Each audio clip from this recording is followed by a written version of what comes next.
आज ठिठुरन बहुत ज़्यादा है। ऐसे में आग ही सहारा है ठंड को दूर भगाने का। किसान खुले आसमान के नीचे बैठा है, ठंड में बैठा है। अब अलाव जलाने को मजबूर हो गया है। बिना अलाव के हाथ कँपा रहे हैं। ऐसे में भी किसान आंदोलन के चलते सड़क पर डटा है, एक उम्मीद लेकर कि सरकार को झुकाएंगे और अपनी मांग पूरी कराएंगे। कुछ किसान साथी हमारे साथ हैं, उनसे ही जान लेते हैं, सीधी बात करते हैं। ठंड बहुत ज़्यादा है, आज तो आग जलाने लगातार 22 दिनों से ठंड है और पिछले 3 दिनों से तो शीत लहर का जो प्रकोप है वो बहुत ज़बरदस्त है। बहुत सारे बुजुर्ग किसान हमारे शहादत को प्राप्त हुए, लेकिन हम तो आर पार की लड़ाई लड़ने के मूड में आए हैं। खेती किसानी को कॉरपोरेट घरानों से बचाने के लिए आए हैं। इसलिए किसान परिस्थितियां जरूर विपरीत है, लेकिन हौसले इतने बुलंद है कि वो जब तक इस न्याय युद्ध में जीत नहीं जाएगा वो खेतों की तरफ वापस नहीं जाएगा। कल संत राम सिंह ने भी आत्महत्या करनी पड़ी। ऐसा दौर आ गया कि अब किसान का हौसला पस्त सा होने नहीं लगा। हौसला पस्त नहीं हुआ, बहुत दुखद घटना हुई। ऐसा कदम कोई भी किसान साथी नहीं हटाए, क्योंकि जो संघर्ष है वही रास्ता है। आत्महत्या इस चीज़ का कोई रास्ता नहीं है। अति दुखद घटना है, हम उन्हें नमन करते हैं, लेकिन कोई भी किसान साथी ऐसी घटना ना उठाए। सभी संघर्ष करने के लिए आए हैं और संघर्ष में निश्चित तौर पर संघर्ष करने वाले लोगों की जीत होती है। आंदोलन आप 22 दिन से देखें, सरकार ये चाह रही थी कि ये लोग टूट जाएंगे। ये लोग जो है ये आपस के अंदर इनके झगड़ा हो जाएगा, भीड़ कम होगी, लेकिन 22 दिनों से लगातार भीड़ बढ़ती जा रही है।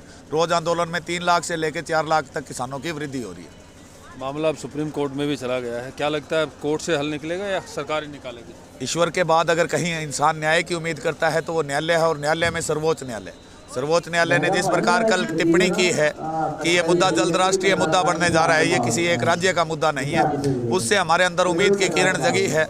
और सर्वोच्च न्यायालय के CJI से हम उम्मीद करते हैं कि वो इस डेडलॉक का कोई न कोई अंत निकाले और सरकार को किसानों की बात सुनने पर मजबूर करे, उन्हें आदेश करे कि इतने ठंड के मौसम में देश की 68% पॉपुलेशन जो है वो यहाँ बैठी है। ये गलत है, इन लोगों से बात करके इनका समाधान निकालिए, जो ये चाहते हैं वो कीजिए। तो इस हाड़ कपा देने वाली सर्दी में कब तक सड़कों पर डटे रहेंगे?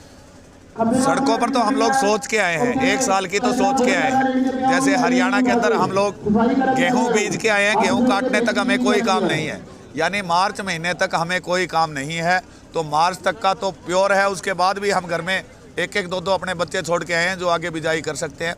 बहुत लंबे संघर्ष की, जब इतना बड़ा संघर्ष होता है तो उसमें शहादतें भी देनी पड़ती है और घर परिवार को भी छोड़ना पड़ता है। शीतलहर चल रही है, पाला भी जमने लगना है, कैसे डटे रहेंगे सड़क पर? डटे रहेंगे हम तो, गर्मी भी सर्दी भी करनी है, किसान हैं। पो का पाला भी हमें नहरों द्वारा पानी सिंचाई करा खेता में, रात में भी दिन में भी, जेठ का भी ना तपा है, जेठ का भी ना दोपहरी में भी हम खेता में काम करनी है, किसान हैं। हम अन्नदाता हैं, उन्होंने हम बना दिए बेकारी मजदूर।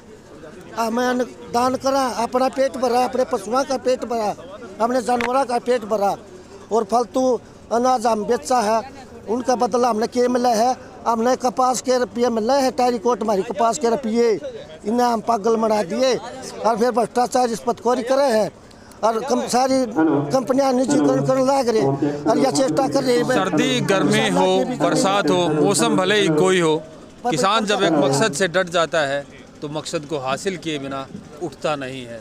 अपनी फसल की सिंचाई सर्दी में भी करता है, बरसात में भी खेत में रहता है। कितनी ही भीषण गर्मी हो वो गर्मी भी सह जाता है।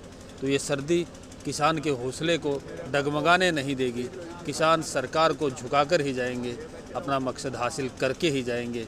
इसी हौसले के साथ आज भी सड़क पर डटा है किसान। प्रवीण कुमार धनखड़, पंजाब केसरी, टिकरी बॉर्डर।